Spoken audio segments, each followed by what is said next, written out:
Le grand jury RTL Le Figaro LCI. Invité aujourd'hui, Marine Le Pen. Le débat est dirigé par Benjamin Sportouche. Bonjour à tous et bienvenue dans le grand studio de RTL. Bonjour Marine Le Pen. Bonjour. Merci d'être avec nous aujourd'hui. À mes côtés pour vous interroger, Amélie Carwer de TF1 LCI. Bonjour Amélie. Bonjour. Bonjour. Jim Jarassé pour Le Figaro. Bonjour Jim. Et Marie-Pierre Haddad pour RTL.fr. Bonjour Marie-Pierre. Cette émission est bien sûr en direct jusqu'à 13h. Vous pouvez envoyer vos questions, interagir avec l'invité. Hashtag le grand jury. Alors Marine Le Pen, vous étiez donc finaliste de la présidentielle pour la seconde fois, mais ça semble déjà un lointain souvenir car à 2 semaines du premier tour des législatives, Jean-Luc Mélenchon vous a volé la vedette en unissant la gauche et en faisant campagne pour devenir Premier ministre. Alors est-ce dû à un coup de blues post-présidentiel ou est-ce le début de votre retrait de la vie politique? Nous en parlerons bien sûr. Vous vous préparez donc, ça vous fait sourire, je le signale à nos auditeurs, vous vous préparez donc à être dans l'opposition. Quel type d'opposition d'ailleurs? Constructive ou plutôt une guérilla parlementaire permanente? De cela aussi, vous nous direz de ce qu'il en est tout à l'heure dans la deuxième partie de l'émission. Mais nous commençons donc bien sûr par l'actualité. Elle est importante, elle est fructueuse et malheureusement aussi elle est synonyme de débordement. Ce fut le cas au match d'hier soir de la Ligue des Champions. Jim Jarassé vous pose la première question. Oui, Marine Le Pen, vous avez forcément vu ces images qui font le tour des réseaux sociaux et des télévisions, des scènes de violence, des intrusions hier lors de la finale de la Ligue des Champions aux abords du Stade de France. Quelle a été votre première réaction, Marine Le Pen, lorsque vous avez pris connaissance de ces images? D'abord, un sentiment d'humiliation, parce que nous sommes regardés par le monde entier et l'intégralité, je crois, des capitales qui ont vu cela ont constaté que la France n'était plus dans la capacité d'organiser de grandes manifestations sans que celles-ci dégénèrent, en partie par une désorganisation dont il faudra que les organisateurs s'expliquent, et puis en partie par une délinquance traditionnelle, classique maintenant, qui a fait qu'à chaque événement, eh bien, celui-ci se transforme en émeute, se transforme en tentative de pillage. Si vous voulez, ça c'était ma première réaction. Ma deuxième, c'est la confirmation qu'en réalité notre État s'effondre sous nos pieds. Voilà, c'est ça. La réalité, c'est cela. C'est qu'on ne sait plus organiser de grandes manifestations, alors même qu'il y a évidemment les Jeux Olympiques dans 18 mois, ce qui est extrêmement inquiétant. Notre éducation du pays qui est abîmée. Mais bien sûr, notre éducation nationale, qui était la meilleure du monde, s'effondre sur elle-même. Notre système hospitalier, qui était un des meilleurs du monde, s'effondre sur lui-même. Notre sécurité s'effondre sur elle-même. L'État s'effondre. Et on a repris les mêmes qui ont démontré leur incompétence depuis 5 ans à des postes qui sont des postes extrêmement importants pour l'avenir.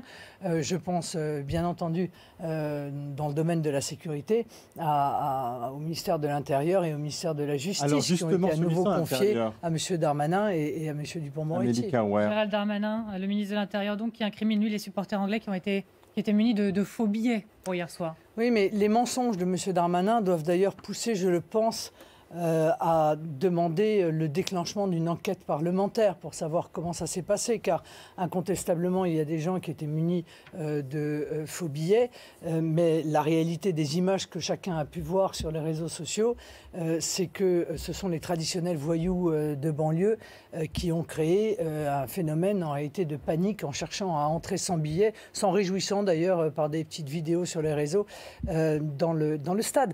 Donc que le ministre de l'Intérieur soit ainsi dans le déni est très inquiétant, parce qu'on peut être incompétent mais savoir ce qui se passe, mais si on conteste même le constat, si vous voulez, ça pose un énorme problème. Vous avez dit mensonge, mentir, vous l'avez accusé de mentir. Oui, c'est des mensonges, oui. Quand on ne dit pas la vérité, ça s'appelle un mensonge. Enfin, pour l'instant, hein. Ça va peut-être encore changer, parce que maintenant on change les mots. Mais pourquoi mentirait-il en disant que les supporters anglais ont des... Non, mais je n'ai pas dit ça, je vous les ai dit que oui, il y avait des supporters qui ont été munis de phobies, qui en partie ont d'ailleurs été probablement aussi peut-être des victimes quand ils achètent des faux billets. Et encore une fois, les organisateurs devront s'en expliquer.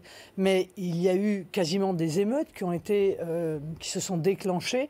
Et encore une fois, d'après les dires des reporters étrangers, c'est quand même malheureux qu'on soit obligé d'ailleurs d'aller regarder ce que disent les reporters étrangers pour savoir exactement ce qui s'est passé. Ce sont des bandes de voyous que l'on connaît bien de ce département qui est un département département aujourd'hui hors contrôle, voilà, disons-le. Et moi, je crains beaucoup, encore une fois. Un département oui, bien sûr, c'est un département hors contrôle en matière de sécurité. Et aux grandes dames, d'ailleurs, de ceux qui y vivent et qui sont des honnêtes gens et qui subissent... On va dire que vous stigmatisez un département.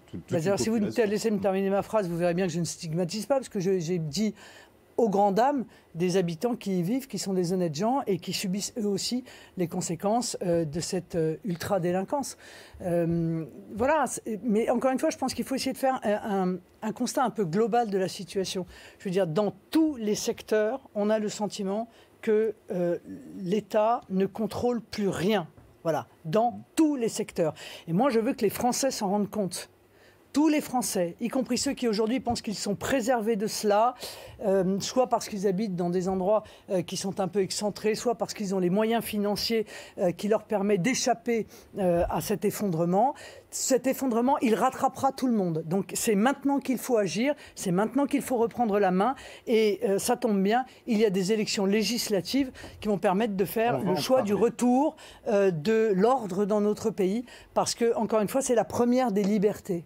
On va en parler, mais une toute dernière question, Marie-Pierre Haddad, sur cette actualité footballistique. Sur un point précis qui s'est passé hier, il y a une vidéo qui a beaucoup circulé sur les réseaux sociaux. On voit une charge de policiers et des policiers qui donnent des coups de matraque à des gens qui sont installés en terrasse en train de regarder le match. Est-ce que vous estimez que là, c'est la responsabilité du préfet Didier Lallement ? Mais le préfet Didier Lallement est un homme brutal dans ses méthodes. Nous le savons depuis des années, puisque nous avons vu la manière dont il a géré les Gilets jaunes. Il a fait preuve à l'époque déjà d'une très grande brutalité, allant même jusqu'à prendre des décisions qui en réalité aggravaient la situation plutôt que d'y apporter remède. Et malgré cela, lui aussi, il est conservé, il est laissé à son poste. Donc, je veux dire, on laisse à leur poste des gens qui ont démontré leur incapacité à établir la sécurité dans notre pays. Est-ce que vous demandez sa démission ? Mais à chaque fois, je l'ai demandé 10 fois, ça va devenir un peu récurrent. Donc, je voudrais juste dire aux Français, parce que c'est eux qui ont le dernier mot tout de même au travers des élections, qu'ils doivent tirer les conséquences de ce qu'ils voient au quotidien. Parce que là, c'était hier soir. Mais la réalité de la France aujourd'hui, c'est qu'il y a des émeutes quasiment un jour sur deux dans différents endroits en France, et que tout cela, maintenant, eh bien, n'émeut plus personne. Pas plus que les médias ne sont, ou les politiques, d'ailleurs, ne sont émus des assassinats, de la sauvagerie, Alban Gervaise, médecin militaire, égorgé devant l'école de ses enfants au cri de Allah Akbar, que le fils du chef étoilé, Yannick Aleno, assassiné par quelqu'un qui avait volé un scooter. On a le sentiment, si vous voulez, qu'un octogénaire défenestré avec manifestement une suspicion d'actes antisémites comme l'avait été Sarah Halimi, on a le sentiment que plus personne n'est ému par rien. Eh bien moi, pardon, mais je garde ma capacité d'indignation face à tout cela, et je souhaiterais que les Français gardent leur capacité d'indignation, parce que cette forme d'endormissement face à l'insupportable, face à l'indicible, face à l'inadmissible, ben je suis désolé, mais c'est le début de l'abandon la plupart des Français, de ce que nous Marine sommes. Le Pen. Pardon. Vous décrivez un pays en chaos, c'est ça? Oui, mais les Français le voient. Il faut qu'ils le voient. Il ne faut pas qu'ils s'y habituent. Vous savez, c'est l'histoire de la grenouille. Si vous voulez, la grenouille, si vous la jetez dans une casserole d'eau bouillante, elle a un réflexe et elle ressort immédiatement de la casserole. Si vous la mettez dans l'eau froide et que vous allumez le feu et que progressivement, eh bien, la température monte, eh bien, en réalité, elle finit cuite. Eh bien, moi, je ne veux pas que le peuple français finisse cuit. Donc, je leur dis, surtout, ne vous habituez pas à cette gradation de la violence, de l'ensauvagement, de la brutalité dans notre pays. Il n'y a aucune raison de l'accepter. Ça ne se passe pas comme ça dans les pays à côté de nous. Je suis désolée de le dire, de le rappeler. Donc, il faut agir. Et agir, c'est voter des lois qui permettent, évidemment, d'apporter une réaction à cette situation. Sur le match, vous demandez officiellement une enquête parlementaire. Oui, je crois qu'il faut une enquête parlementaire pour savoir comment se sont déroulées exactement les choses. Pourquoi est-ce qu'il y a eu ces phénomènes? Comment ils se sont déroulés? Qui en est responsable? Et est-ce que la réponse qui a été apportée était la bonne? Et est-ce que l'anticipation, la prévention d'un événement aussi important que celui-là a été fait avec tout le sérieux nécessaire? Autre actualité de cette semaine, c'est le parquet de Paris qui a fait savoir mercredi qu'il n'ouvrait pas d'enquête préliminaire en état sur les accusations de violences sexuelles à l'encontre de Damien Abad, Amélie Carrouer. Oui, faute d'éléments permettant d'identifier la victime des faits dénoncés. Vous, présidente Marine Le Pen, est-ce que vous lui auriez demandé sa démission ? Non mais, moi, présidente, pardon, mais je ne l'aurais pas nommé. Bon, donc déjà, c'est un peu différent. Je ne l'aurais pas nommé, non pas tant d'ailleurs sur les accusations qui ont été proférées contre lui de viol, car il y a une présomption d'innocence, mais parce que autour de ces accusations qui ont été proférées contre lui, et sur lesquelles je suis dans l'incapacité de vous dire si elles sont avérées ou non avérées, il n'en demeure pas moins que depuis, l'ensemble quasiment des responsables LR se sont mis à parler et exprimer qu'il avait de manière récurrente un comportement qui est un comportement inapproprié à l'égard des femmes. Donc je veux dire, c'est même pas une question judiciaire, si je puis me permettre, c'est une question politique. Voilà un gouvernement qui fait de la défense des femmes, soi-disant, sa priorité, et qui passe à côté ou semble négliger les alertes qui sont faites sur un comportement qui n'est peut-être pas judiciairement pour le coup, condamnable, mais qui politiquement, humainement, moralement est condamnable. Vous, Marine Le Pen, présidente, vous n'auriez pas fait entrer Damien Abad au gouvernement sur la base des éléments qui étaient connus bien entendu. Mais je vais vous dire, il y a une responsabilité partagée dans cette affaire dont on ne parle pas. Il y a quand même une responsabilité partagée. C'est aussi celle de la direction de LR. Car je suis navré de révéler que quand même l'élection de M. Abad à la tête de la présidence du groupe LR a été faite à la demande expresse de M. Jacob. Voilà. Moi, j'en ai eu les témoignages directs de députés LR à qui j'ai dit « Mais comment est-ce que vous pouvez élire Damien Abad à la tête du groupe ?» et qui m'ont répondu « Bah oui, mais on s'est fait tordre le bras. On s'est fait tordre le bras par M. Jacob. » Pardon, mais vous, en tant que député, des choses vous étaient revenues? Non, merci, je n'avais pas besoin d'avoir ces éléments-là. En l'occurrence, le positionnement politique de M. Abad me suffisait pour considérer qu'il était une folie pour LR de le désigner président de groupe. Mais ce qui veut dire que les députés LR, on leur a demandé expressément de respecter le choix de M. Jacob de faire d'élire M. Abad à la tête du groupe LR. Quelle conclusion devraient en tirer les Républicains aujourd'hui, maintenant que vous avez dit ça? Non, mais il n'y a pas de conclusion. Il n'est plus à LR, donc il n'y a plus de discussion maintenant. Dernière question sur ce point. Ça pose quand même une question de fond. À quel point faut-il fouiller dans le passé de personnalités ministrables avant de les nommer? Est-ce qu'il faut par exemple systématiquement vérifier en amont leur passif en matière de potentielle agression à caractère sexuel? Ça me paraît être encore une fois la moindre des choses, mais il n'y a pas besoin de fouiller beaucoup, semble-t-il, si on écoute les députés LR qui nous expliquent qu'il était de notoriété publique qu'il avait à l'égard des femmes un comportement, des propos qui étaient inappropriés. Voilà, je crois que même un de ses collègues députés LR a expliqué comment il lui avait demandé des explications sur ces sujets. Mais maintenant qu'il est au gouvernement, il ne doit pas partir? Mais ça, c'est la responsabilité d'Elisabeth Borne et du président Emmanuel Macron. Ils ont décidé de le maintenir, mais qui ne parlent plus de défense des femmes, quoi. C'est tout, voilà. On en vient aussi à une actualité qui concerne la vie quotidienne des Français directement. Beaucoup plus, je crois. Le ministère de l'Intérieur qui réfléchit à ne plus supprimer de points sur le permis de conduire, Marine Le Pen, pour les déplacements de vitesse qui seront inférieurs à 5 km/h. Seule l'amende resterait maintenue. Est-ce que vous aviez dit, fut un temps, que vous vouliez que ce soit le cas pour les excès de moins de 20 km/h? Restez-vous sur cette position-là? Oui, je reste sur cette position. Mais je ne crois pas que ce soit la préoccupation principale des Français. Je vous l'ai dit à ce stade de l'émission, ça fait 15 minutes que nous évoquons des sujets, pour le premier très importants, pour les autres qui relèvent plus du fonctionnement des mouvements. Il y a un sujet fondamental qui est celui du pouvoir d'achat. On va y venir, Marine Le Pen, mais tout de même, c'est celui qui angoisse les Français au quotidien.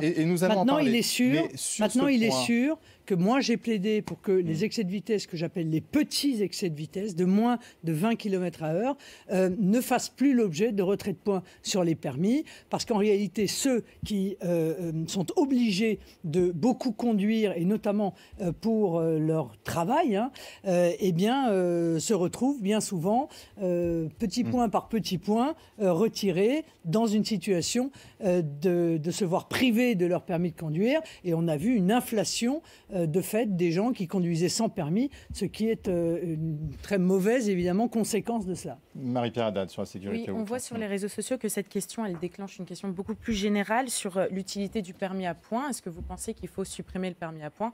Éric Zemmour, lorsqu'il était candidat à la présidentielle, lui, en tout cas, l'avait demandé.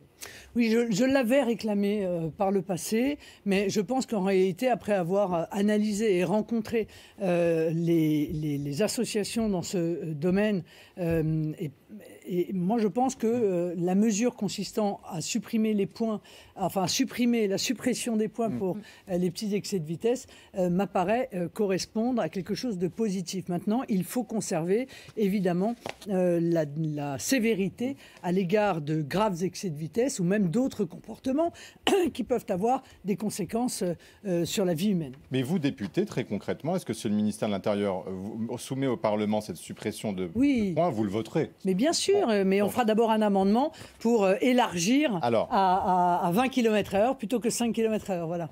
Alors, autre actualité toujours, et celle-là aussi, elle est de préoccupation quotidienne des Français, pour nous tous d'ailleurs, c'est la crise de l'hôpital, nous dit-on la crise des urgences, puisque 120 services d'urgence sont fermés ou en fonctionnement dégradé. Il manquerait 60 000 infirmiers et 1500 médecins urgentistes. Amélie Carwer. Faut-il faire venir des médecins étrangers?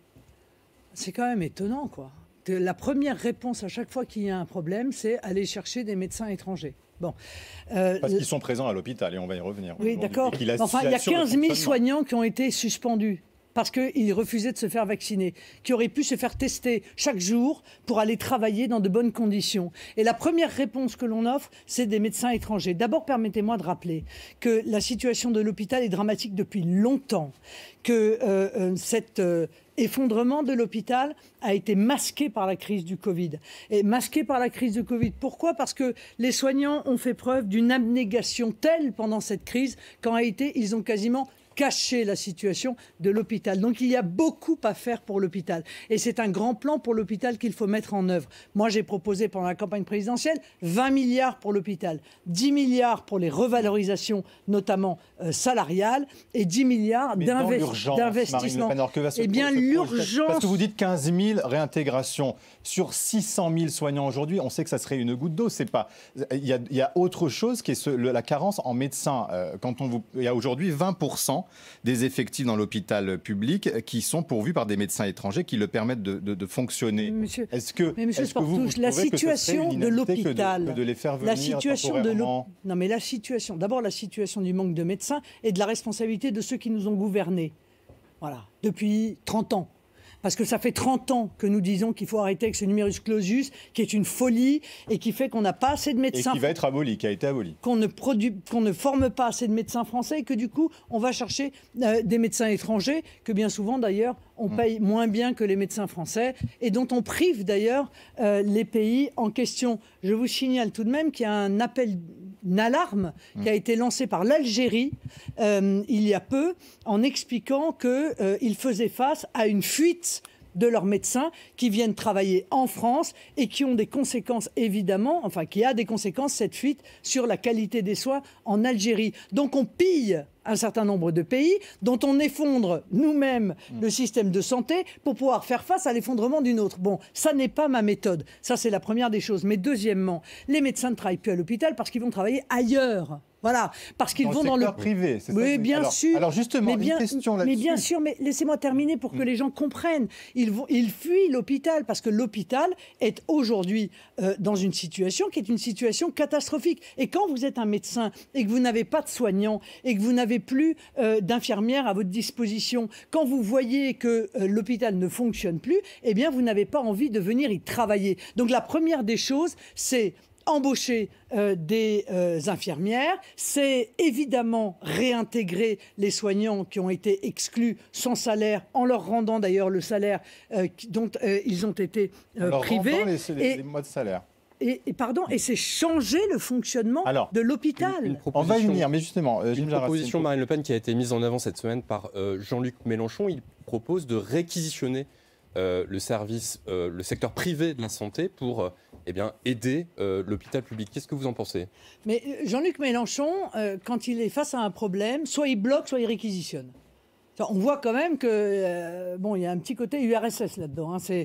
À chaque fois, c'est les mêmes méthodes. On bloque les prix et on réquisitionne les gens.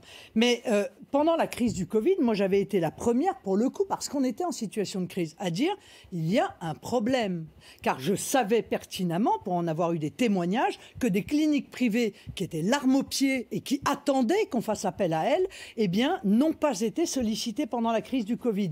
Pourquoi? Parce que les ARS, par idéologie, on continue à mener, pour beaucoup d'entre elles, car elles sont évidemment à l'image de ceux qui les dirigent, la guerre entre le public et le privé. Donc bien sûr, il faut travailler sur une meilleure coordination entre le public et le privé, mais il faut surtout changer l'administration de l'hôpital. Il faut arrêter de mettre des administratifs à la tête des hôpitaux. Et moi, j'ai proposé que les directions soient bicéphales, c'est-à-dire qu'il y ait un administratif, mais qu'il y ait un médecin également qui détermine la politique de santé. Parce que sinon, en réalité, c'est uniquement des considérations qui sont des considérations financières qui sont à l'œuvre à l'hôpital, avec les conséquences que l'on connaît sur la qualité des soins qui sont accordés aux patients. La ministre de la Santé n'est pas médecin. Est-ce que ça, pour vous, c'est problématique ou pas? Puisque vous dites qu'il faut que ce soit une direction bicéphale, en l'occurrence, elle ne l'est pas. S'il y a une cohérence, il y a eu des ministres de la Santé qui étaient médecins. Ils ont été tellement catastrophiques que, après tout, ça doit pas être un gage ni de compétences, ni de résultats. Pour ça. Marie-Pierre Haddad, toujours sur ce thème très concrètement. Oui, par rapport aux réseaux sociaux, des soignants de l'hôpital Saint-Louis à Paris ont posé en une de Paris Match avec leur fiche de paye, et ça a permis aux internautes de mettre un visage justement sur cette crise à l'hôpital, et notamment le visage de Sylvie, 59 ans, qui est infirmière de nuit à l'AP-HP depuis 28 ans, et elle gagne 2600 € net.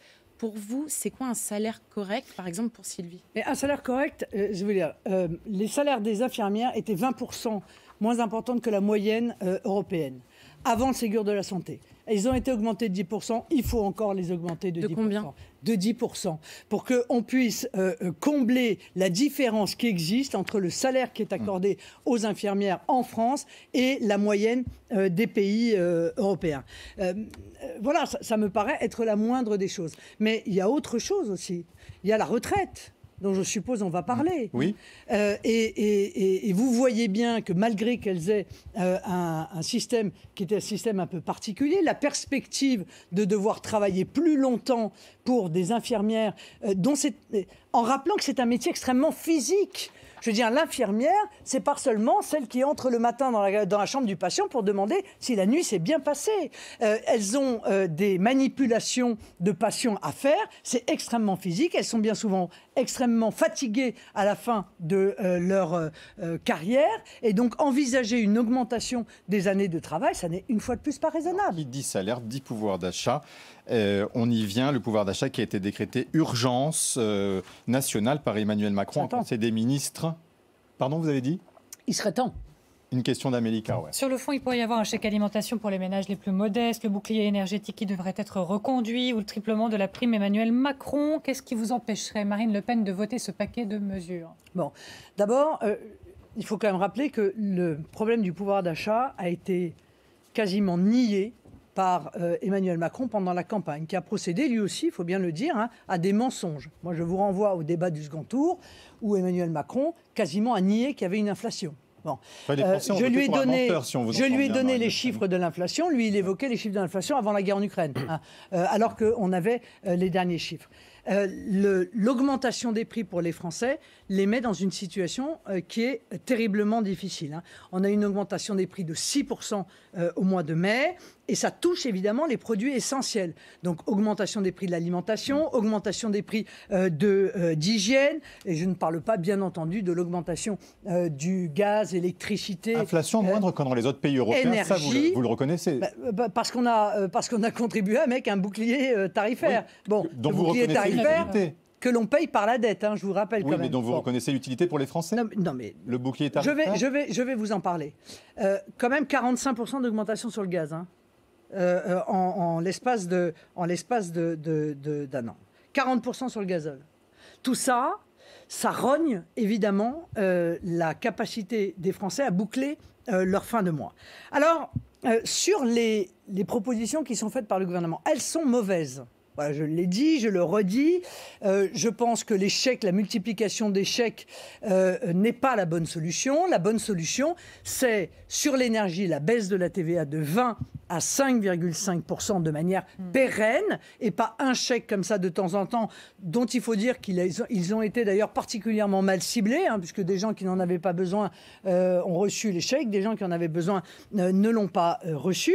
Alors le bouclier tarifaire, d'accord pour le maintenir, mais si derrière, il n'y a pas une réforme du marché européen de l'électricité qui permet d'avoir une baisse des prix pérennes, comme l'ont réclamé et obtenu d'ailleurs le Portugal et l'Espagne. Moi, pendant la campagne présidentielle, quand je réclamais ça, on me disait c'est impossible, c'est contraire aux règles de l'Union européenne. Ils ont négocié avec l'Union européenne. Eh bien voilà, et ils ont obtenu ce qu'ils souhaitaient. Sortir de l'Union européenne. Et conséquence, mais j'ai jamais parlé de sortir de l'Union européenne. C'est partout, je vous avais quelques années de retard. Je précise, le précise. Ah oui, et ils ont permis de baisser de 30% le prix de l'énergie pour les ménages et les entreprises. En tout cas, c'est ce que déclare le gouvernement espagnol. Une question sur les produits de première nécessité, Jim Jarassé. D'abord, j'avais une question sur vos mesures. Vous nous expliquez justement que les chèques sont mal ciblés, mais vos mesures sont des mesures qui profitent à tous les Français, quel que soit leur niveau de revenu. Est-ce qu'il ne faut pas justement cibler les Français qui en ont le plus besoin? Non, je ne le crois pas, parce que la réalité, c'est que la baisse de la TVA, ça va profiter particulièrement en réalité aux classes modestes, mais ça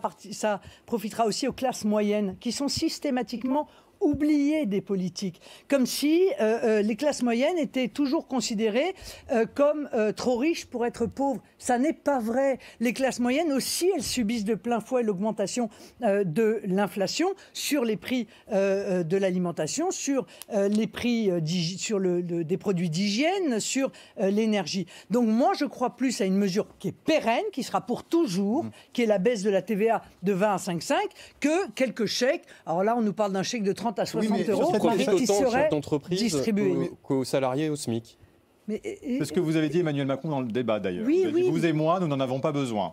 Oui, bah alors dans ces cas-là, il ne fallait pas envoyer un chèque aux députés européens, parce que j'en ai au moins 2 chez moi qui l'ont reçu, je vous signale. Heureusement, ils ne l'ont pas encaissé, bien entendu, vous imaginez bien. Mais j'ai 2 députés du Rassemblement national, députés européens, qui ont reçu le chèque inflation. Donc, voilà, bon. Donc, stop. Jusque-là, en termes d'amateurisme, pour le coup, là, je pense qu'ils ont vraiment touché le gros lot, le gouvernement. Mais encore une fois, il faut savoir que les produits de première nécessité sont des produits qui sont une part plus importante du budget des familles modestes et des classes moyennes, évidemment, que des gens qui ont des moyens. Donc c'est eux qui bénéficieront le plus. De la même manière qu'ils bénéficieront le plus de la proposition que j'ai faite de TVA à 0% sur un panier de 100 produits de première nécessité, d'hygiène et alimentaire, et qui permettrait de donner un peu d'oxygène. Est-ce que vous savez que les ventes de gel douche et que les ventes de couches culottes ont baissé quasiment de 30%?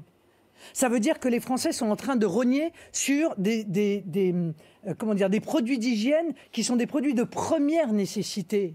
Marine Le Pen, est-ce que vous voterez contre, du coup, ces mesures proposées par le gouvernement? C'est-à-dire, quand bien même vous les trouvez insuffisantes ou mal ciblées, est-ce que vous vous y opposeriez, même si ça pouvait apporter Non, mais je ne m'opposerai à rien de ce qui peut améliorer la situation des Français qui sont, encore une fois, confrontés à une baisse massive de leur pouvoir d'achat qui va s'aggraver. Et je vous le dis, je l'ai dit pendant le débat du second tour, je le redis aujourd'hui, l'inflation va s'aggraver car on ne prend pas de réformes structurelles pour y mettre fin et par conséquent, il faut à tout prix les soulager, mais je me battrai par des amendements pour que les mesures qui soient prises soient des mesures plus pérennes, plus intelligentes, plus efficaces.